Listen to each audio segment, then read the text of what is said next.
Namaskar and hello all students. Welcome to our online lectures. In the previous sessions, we have had a look at the male anatomy, the detailed male structures, male reproductive structures.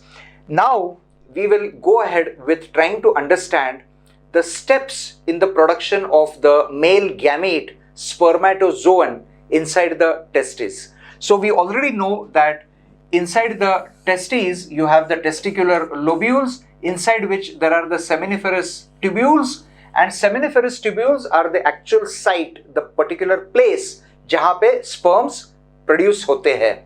So इस sperms के production के लिए क्या क्या steps है वो अब हम देखने जाएंगे. So सबसे पहले तो हम ये समझ लेते हैं कि in a male up to about 13-14 or around 14-15 years of age तक the male reproductive system does not really start functioning.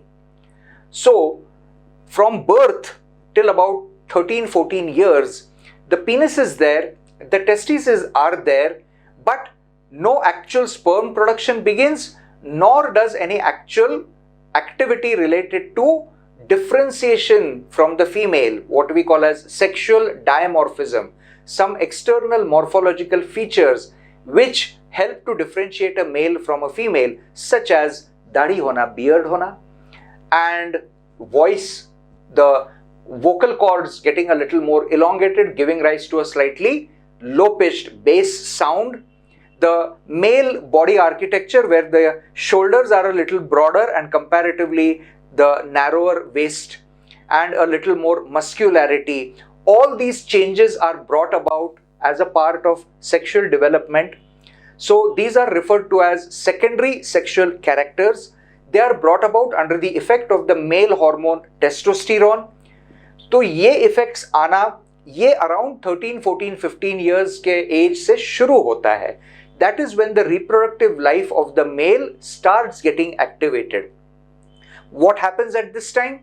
First of all, the male pituitary starts producing two important hormones called follicle stimulating hormone, in short FSH. FSH या follicle stimulating hormone नाम का जो hormone है ये pituitary के anterior part से produce होना शुरू हो जाता है. Anterior pituitary produces follicle stimulating hormone. It also produces another hormone called luteinizing hormone LH, for which in the case of males we use a better name, interstitial cell stimulating hormone ICSH. ये सारे मैं यहाँ shortcut लिख रहा हूँ, लेकिन notes जो मैं दे रहा हूँ उसमें इनके सबके फुल स्पेलिंग्स और फुल नेम्स लिखे हुए हैं. So follicle stimulating hormone and LH or ICSH, interstitial cell stimulating hormone. These two gonadotropins acting on the gonad from the pituitary. So these are the two pituitary hormones whose action is on the testes. FSH का action जो है, it is on the lining cells of the seminiferous tubule. So ये जो germinal epithelium है, यहाँ के cells पे FSH का action mainly दिखाई देगा.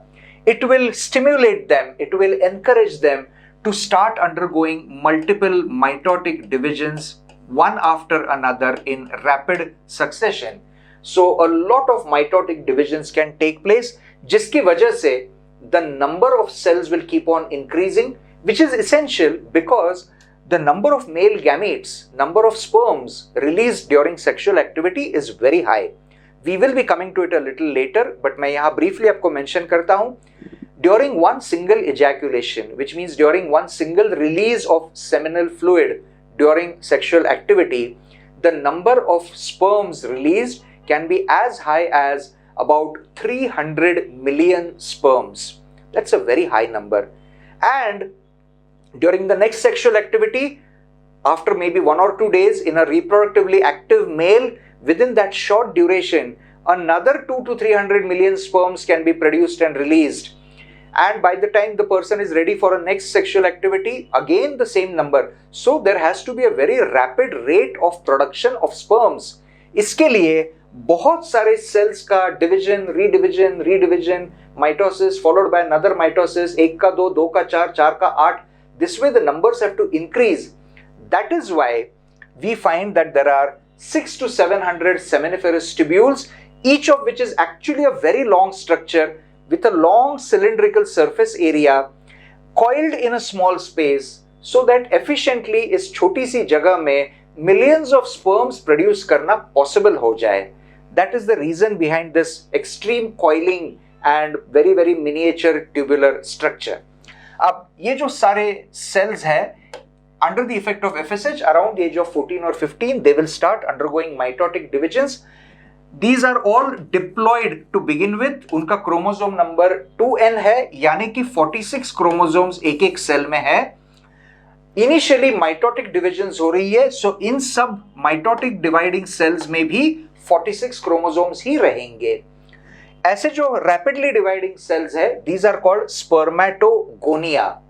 So let us start writing those stages over here. So let me clear this part and let's write the stages. So सबसे पहले germ layer के cells है, germinal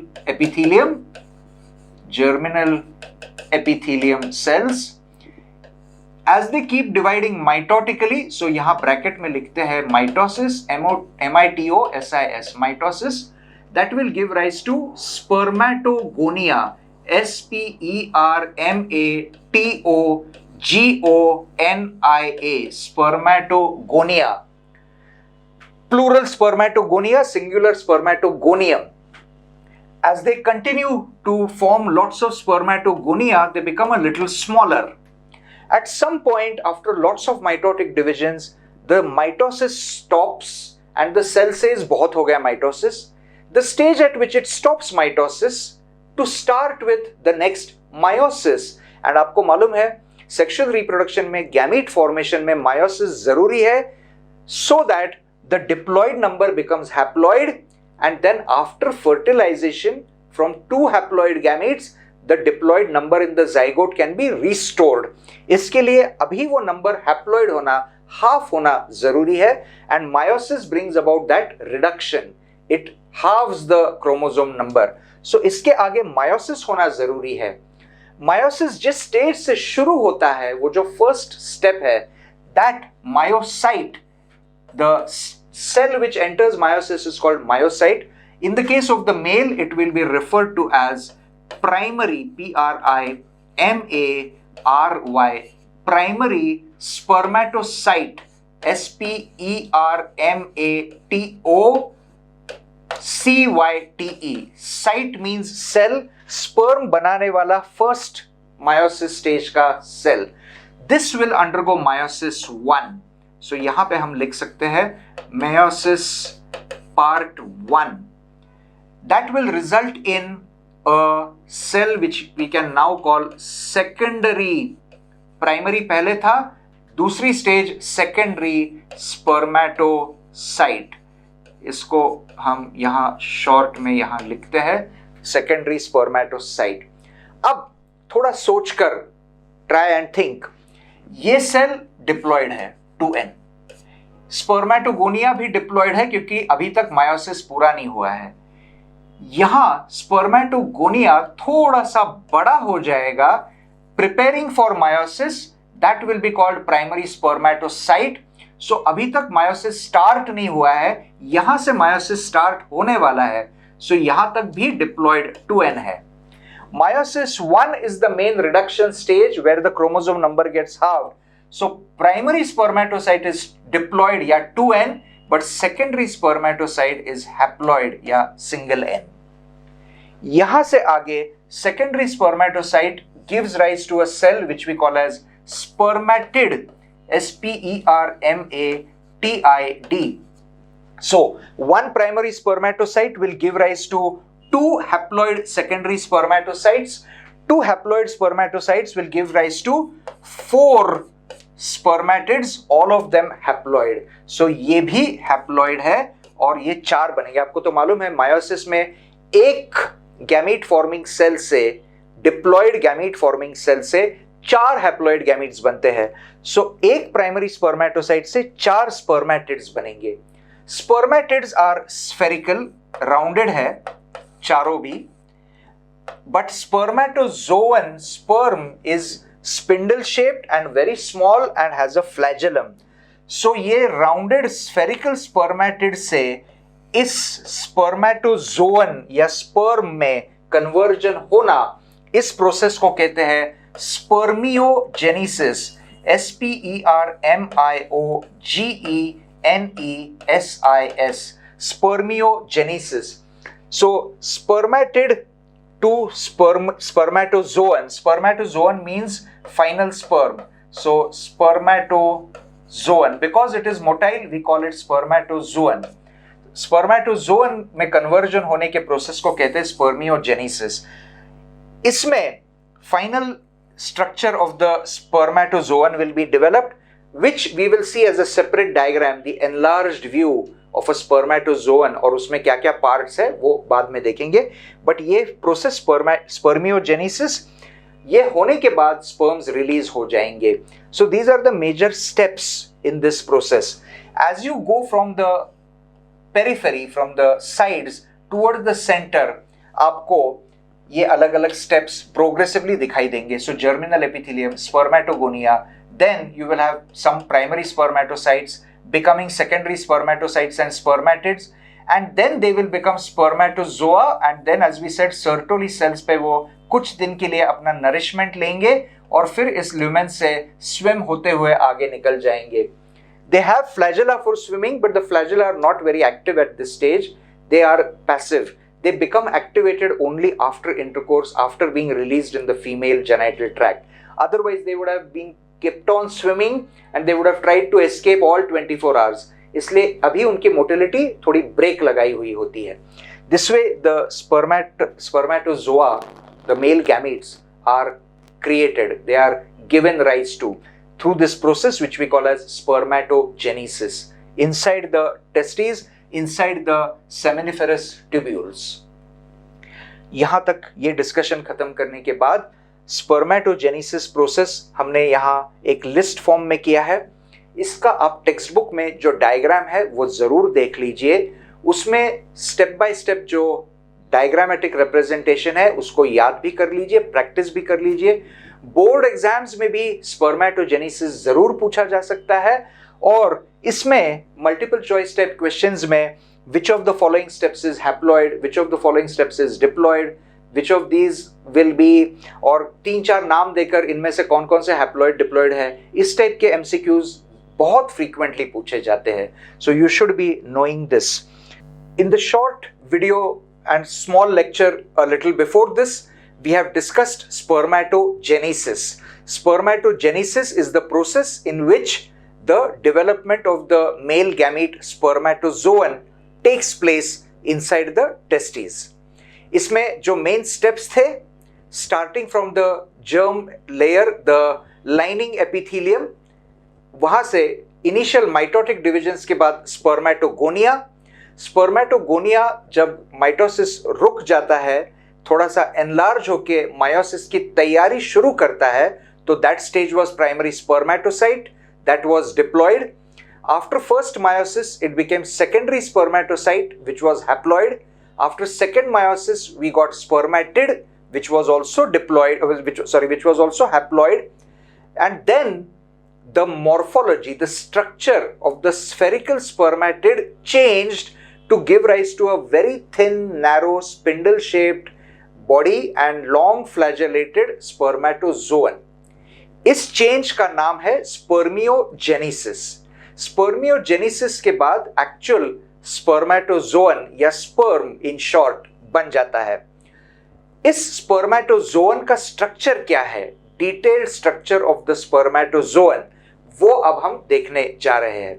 so let's try to quickly draw on the board a quick line diagram of the male spermatozoon, the male gamete. You also should practice drawing this so you can simultaneously do a line diagram together with me. ये structure हम ऐसा बनाएंगे,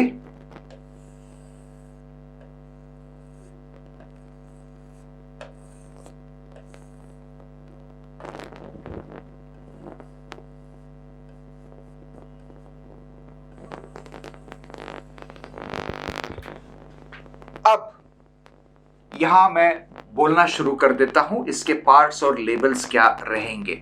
सो this slightly enlarged, somewhat oval, थोड़ा सा elongated but रफली spherical structure जो है, this is called the head part of the spermatozoon. So स्पर्मेटोजोन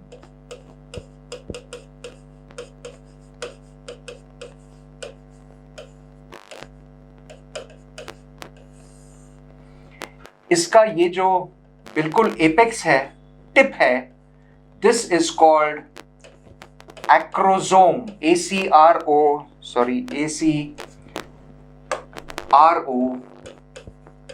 ACROSOME, acrosome. इसके बाद अंदर ये उसका एक्चुअल न्यूक्लियस है, जिसके अंदर जेनेटिक मटेरियल होगा, DNA, and how many chromosome pieces? 23 chromosome pieces. Haploid gamete है.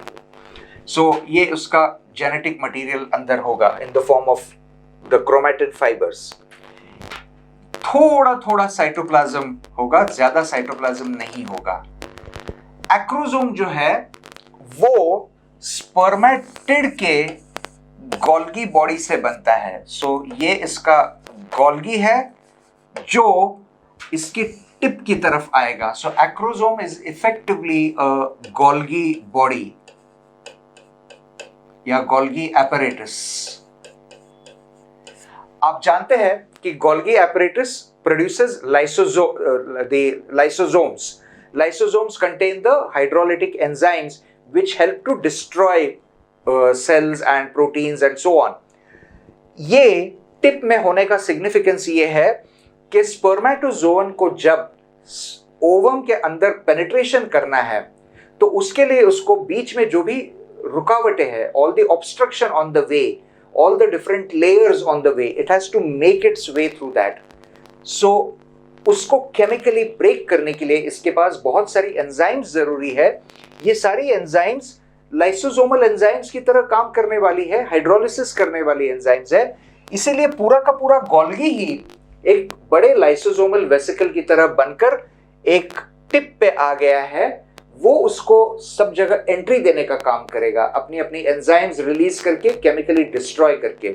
So that tip structure is the acrosome. Below that is the large nucleus with the haploid set of the chromosomes as chromatin material with a little bit of cytoplasm. ये दोनों मिलाकर इतना ये जो part है, all of this together, this much is head. So this part is referred to as the head of the spermatozoon. अब ये जो नैरो रीजन थोड़ा सा यहां पे बन गया है, कंस्ट्रिक्टेड, थोड़ा सा गले की तरह, that will be the neck region. In the neck region, we find two centrioles, 1 and 2. Two centrioles. इसमें जो ये centriole closer to nucleus है, this is going to become subsequently the centriole which will help in division of the zygote. अभी इसका कोई role नहीं है, अभी इसका कोई फंक्शन नहीं है. फर्टिलाइजेशन होने के बाद ओवम में सेंट्रियोल्स नहीं होते हैं. Centrioles have to be given by the male gamete. So this gamete will give this particular centriole for further divisions of the zygote to give birth to the new embryo. ये उसका significance है. So this is a centriole. Let's write that, CENTRIOLE, centriole. And this also is a centriole. ये centriole एक लंबा सा flagellum यहाँ से बनाएगा. You know that all structures like flagella, cilia, etc. are produced by centrioles. So ये centriole ये flagellum बनाने वाला है. अब इसके नीचे जो थोड़ा सा फिर से expand किया हुआ part है, this is called middle piece. So this is the middle piece, MIDDLEPIESE. और इसके अंदर बहुत सारे माइटोकॉन्ड्रिया है. So you know that mitochondria are required for production of energy, they are the power house ATP generation के लिए। Flagellum के muscular activity के लिए, for its motility, you need a lot of ATP energy. ये energy mitochondria produce करके supply करने वाले हैं। इसके लिए ये मिडिल पीस में बहुत सारे माइटोकॉन्ड्रिया है और ये इस फ्लैजेलम के चारों तरफ से है।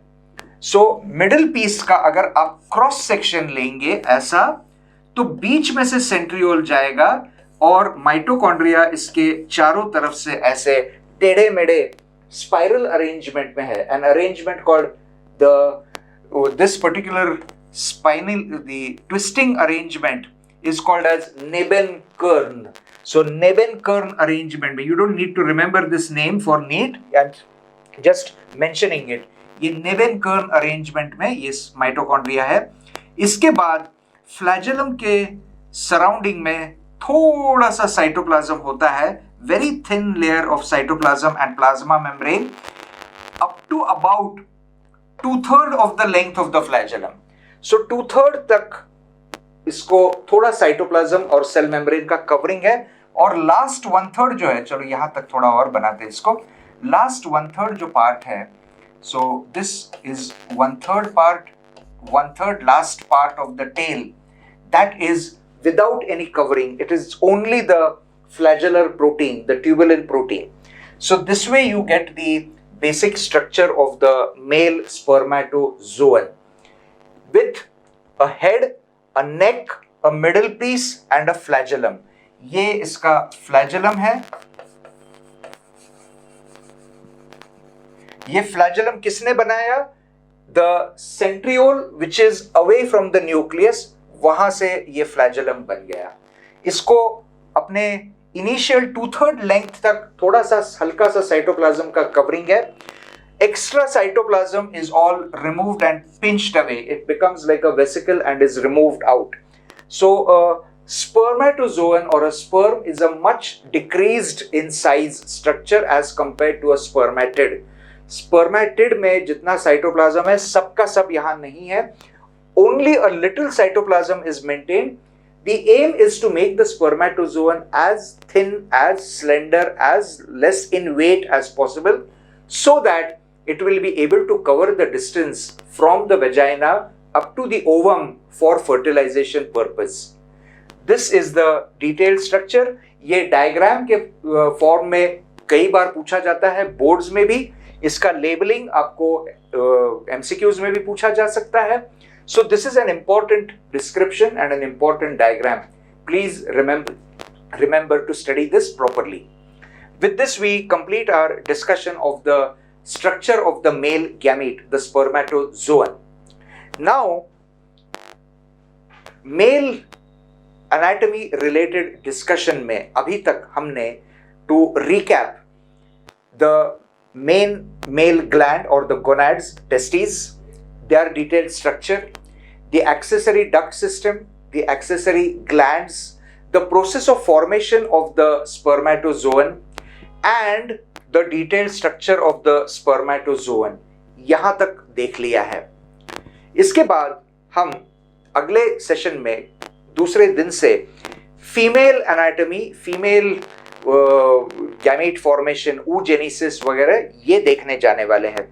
तो इसके पहले मेल एनाटॉमी से रिलेटेड 2-4 छोटी छोटी बातें जो इंपॉर्टेंट है वो एक बार थोड़ी देख लेते हैं।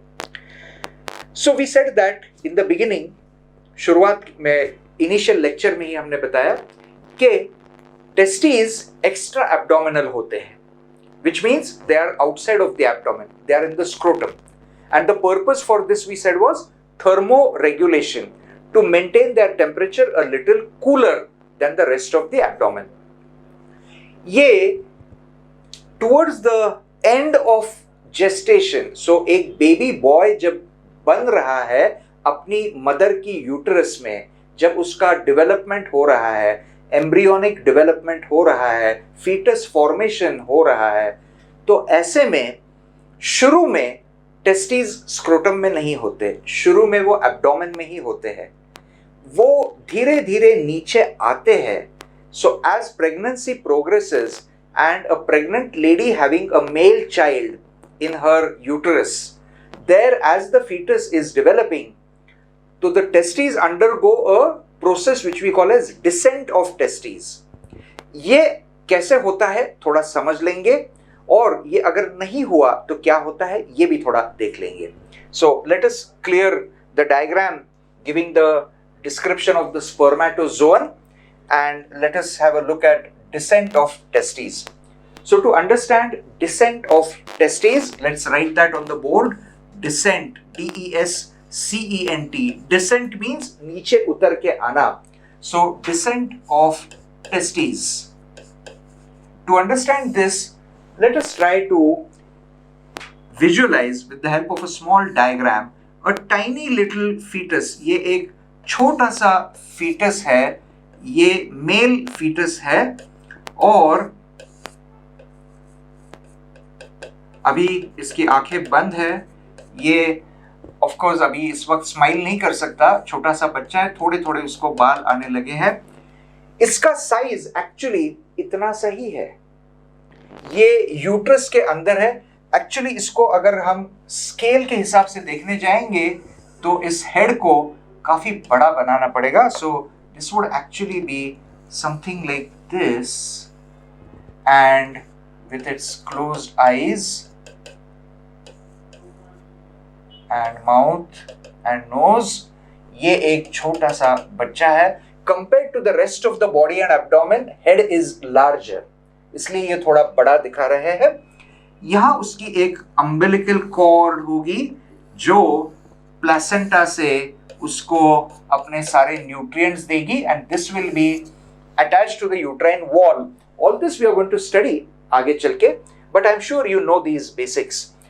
तो ऐसे में ये जो छोटा सा बेबी है with a set of developing limbs and so on, और यहाँ पे उसकी टांगे होगी,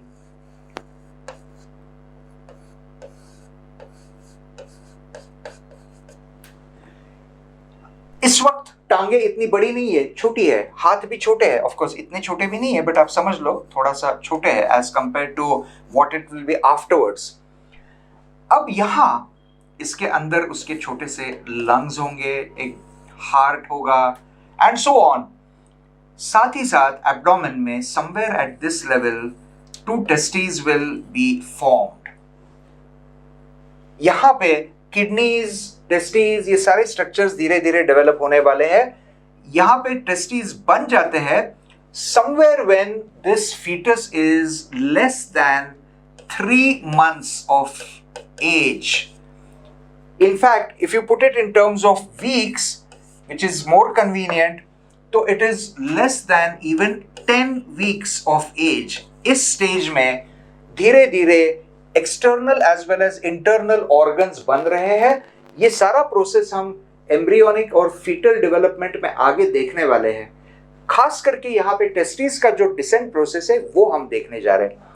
so from here with the help of a fibrous filamentous structure which is like a fibrous cord, connective tissue cord, it starts getting pulled. So this fibrous connective tissue starts contracting and it starts pulling the testes downward. So इस तरीके से ये नीचे आना शुरू हो जाते हैं. एब्डोमेन के वॉल से इंग्वाइनल कनाल में से उतर के यहाँ पे वो स्क्रोटम के अंदर आ जाएंगे, and this process will take the remaining part of pregnancy, so that a little before birth, of course by this time genitalia have developed, so इसको penis भी develop हो चुका है. इसमें a little before 9 months of pregnancy is completed, the descent is completed and testes come to take up their final position inside the scrotum. So this way descent of testes is completed before the baby is born. And so when a baby is born, जो delivery कराने के लिए जो obstetricians होते हैं, जो doctors होते हैं, वो बेबी बॉर्न होने के बाद they will feel and check कि टेस्टिस डिसेंड हुए हैं कि नहीं हुए हैं. अगर नहीं हुए हैं तो that will not be a correct thing. It is expected that they should be descended, but as we know human body में कभी कभी थोड़ा सा आगे पीछे हो सकता है. biology में in general biological processes can have some flexibility. So we often find कि ऐसे जन्म होते वक्त नहीं भी होंगे तो भी अगले 4-6 महीने में, एक आध साल में वो प्रोसेस कंप्लीट होके टेस्टीज अपनी फाइनल डेस्टिनेशन स्क्रोटम तक आ ही जाते हैं. अगर ये नहीं हुआ इसके बावजूद भी तो definitely it can lead to problems, क्योंकि by the time this child starts growing and reaches 10, 12, 13, 14 years of age and starts entering into the adolescence stage, puberty, onset of reproductive maturity, so pituitary hormones FSH, LH शुरू हो जाना, testis में spermatogenesis शुरू हो जाना, ये जब होना एक्सपेक्टेड है, तब भी अगर ये डिसेंडेड नहीं होंगे तो they will remain inside the abdomen where it is warm and they will not be able to function properly. In that case, न spermatic production ठीक होगा, sperms will be fewer in number or they may be totally absent also. Also, even if present, their motility, their ability to move the flagella and bring about locomotion will be very poor. So this kind of a person may have a difficulty in having children. इतना ही नहीं, testosterone production भी effect हो जाएगा. So secondary sexual characters such as development of beard and facial hair, the change of voice pattern, the masculinity and muscularity, ये सारे जो होने हैं ये भी ठीक से नहीं हो पाएंगे. The person will remain a little feminized, थोड़ी हाई पिच्ड आवाज होगी, थोड़ा सा फीमेल टाइप बिहेवियर होना शुरू हो जाएगा. And so before this stage surgically इसको करेक्ट करना जरूरी है. This condition where the testes are not descended, undescended testes, इसके लिए टर्म है क्रिप्टोर्किडिज्म, CRYPTORCHIDISM. The word crypt means hidden. Orchid is the term for testes. So hidden testes, testes undescended, that is cryptorchidism. And if cryptorchidism persists till adolescence, till onset of puberty, then secondary sexual characters may not develop, masculinization will not be perfect, and of course gamete formation, spermatogenesis will also not be correctly happening, not happen in a proper healthy way. So that is why that will need to be corrected. So please remember cryptorchidism. अब एक और छोटी सी बात. We said that the testes are pulled down by the help of a fibrous ligamentous thread-like or filamentous structure. So ये connective tissue जैसे जैसे shorten होते होते, in other words, rest of the trunk grows, but this does not grow so much, so it automatically starts getting pulled down. And from the abdominal wall, inguinal canal से मुड़कर वो अपने scrotum के base तक आता है. So if we try to show this over here, let's get rid of this part. ये वाला part हम हटा देते हैं.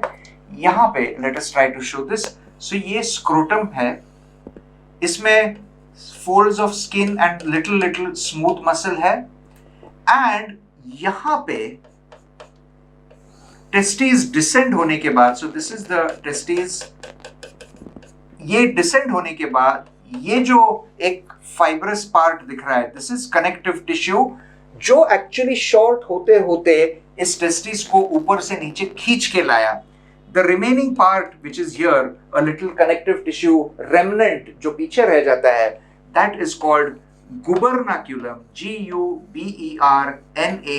GUBERNACULUM, gubernaculum of the testes. Gubernaculum holds the testes to the wall of the scrotum, to the base of the scrotum, so that during maybe a bumpy ride, एक झटकों में से अगर आप मोटरसाइकिल पे जा रहे हैं तो टेस्टीज को यहाँ पे सिक्योरली थोड़ा होल्ड करके रखा गया है.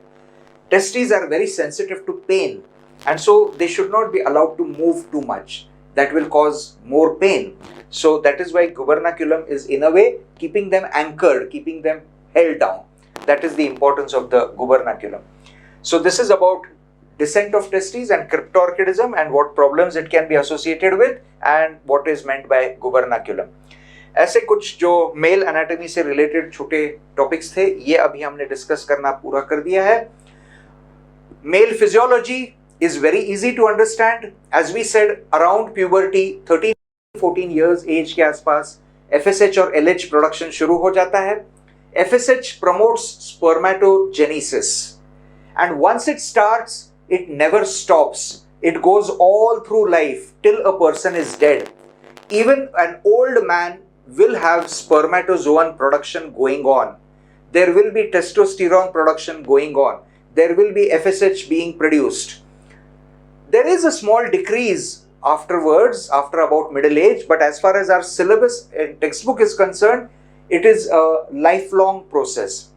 आगे चल के फीमेल फिजियोलॉजी की पढ़ाई हमारी पूरी होने के बाद हम मेल और फीमेल फिजियोलॉजी के और स्पर्मेटोजेनेसिस और oogenesis के कुछ डिफरेंसेस देख लेंगे.